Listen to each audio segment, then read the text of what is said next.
যে যায় লঙ্কা সে হয় রাবণ।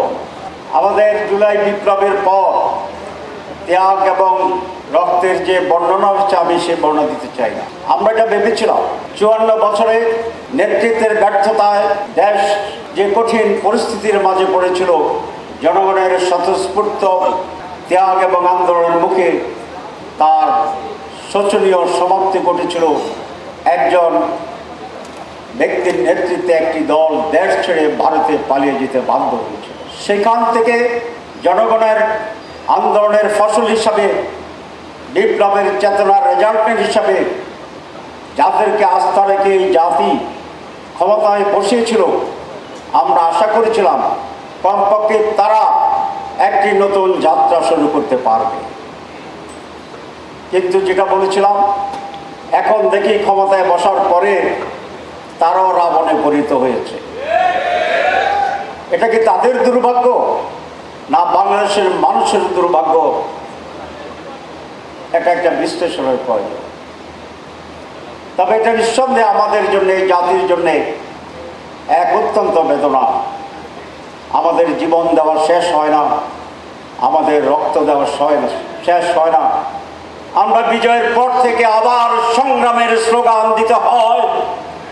আমরা রক্ত দিয়ে দেশে পরিশুদ্ধ করার পরে আবার রক্ত দেওয়ার ডাক দিতে হয়। সংগ্রামী উপস্থিতি, এই কথা পরিষ্কার, সকলে একই কথা বলছি, 3-4টা কথা। সহজেই তো নতুন পয়েন্ট থাকে না, যোগ করে যা হয় তাই বলতে হয়। প্রথম কথা যেটা আমরা বলেছি, সুষ্ঠু নির্বাচন হতে হবে। এটার সাথে কি কারো দ্বিমত আছে?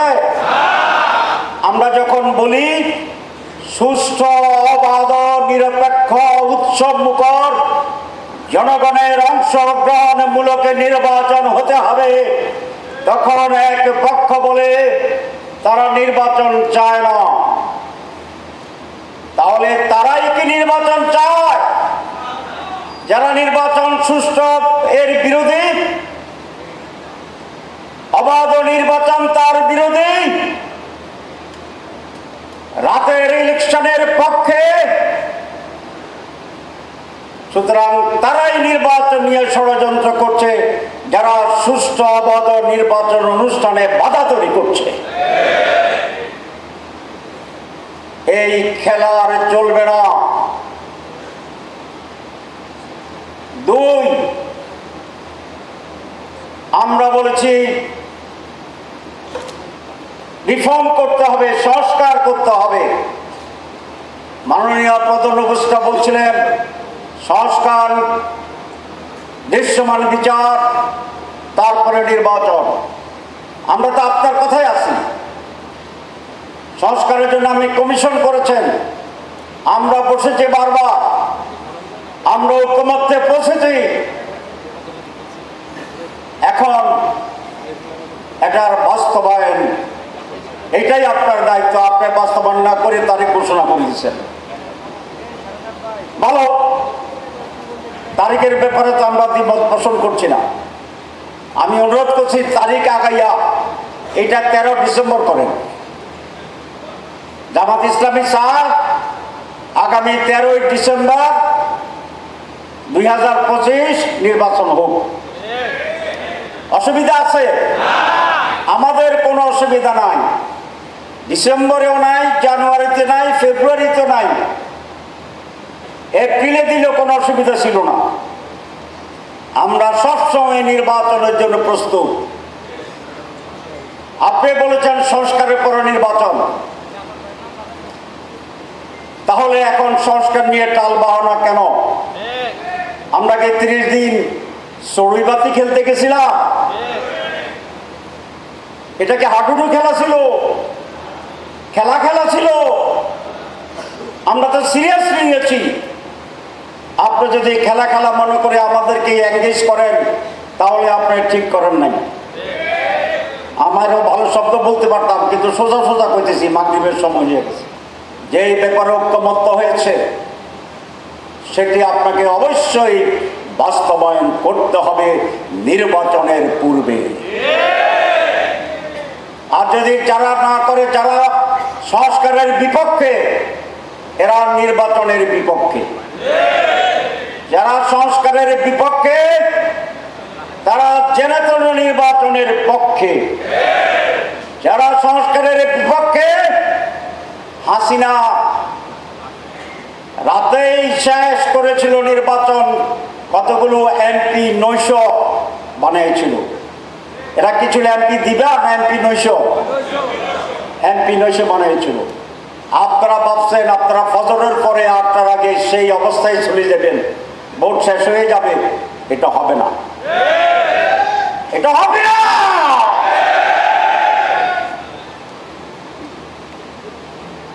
কেন হবে না?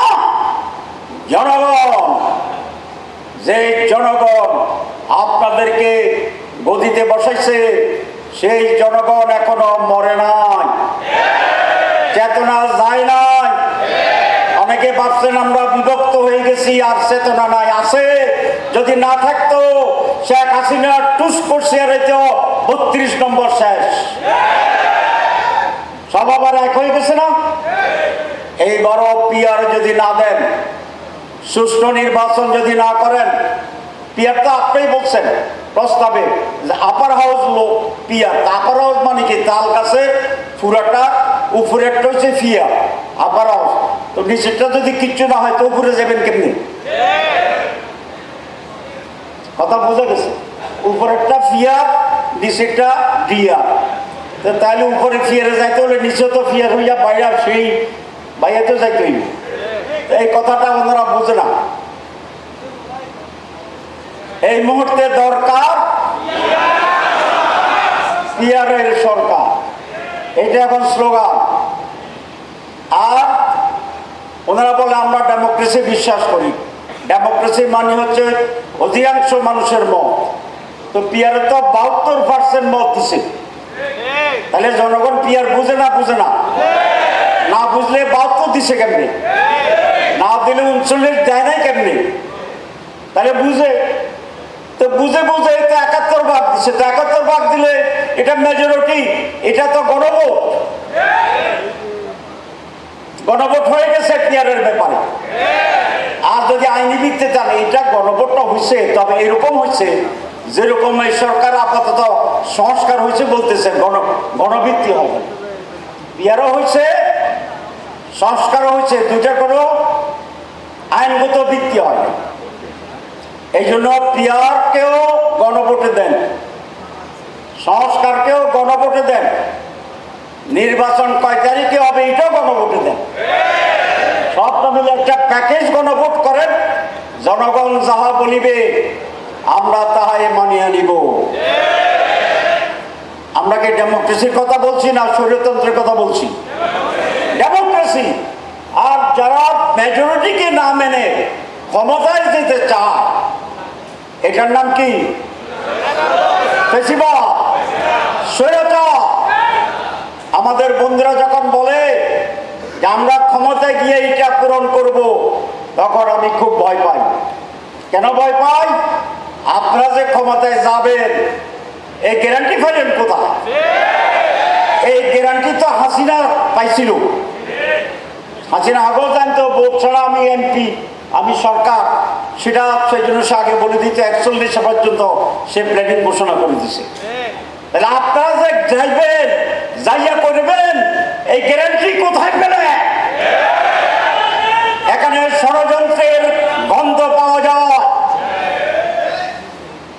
একটি ব্ল্যাক পরিকল্পনার গন্ধ পাওয়া যায়। যেন তেন ভাবে ভোট কেটে নির্বাচন হওয়ার আর একটি গন্ধ পাওয়া যায়।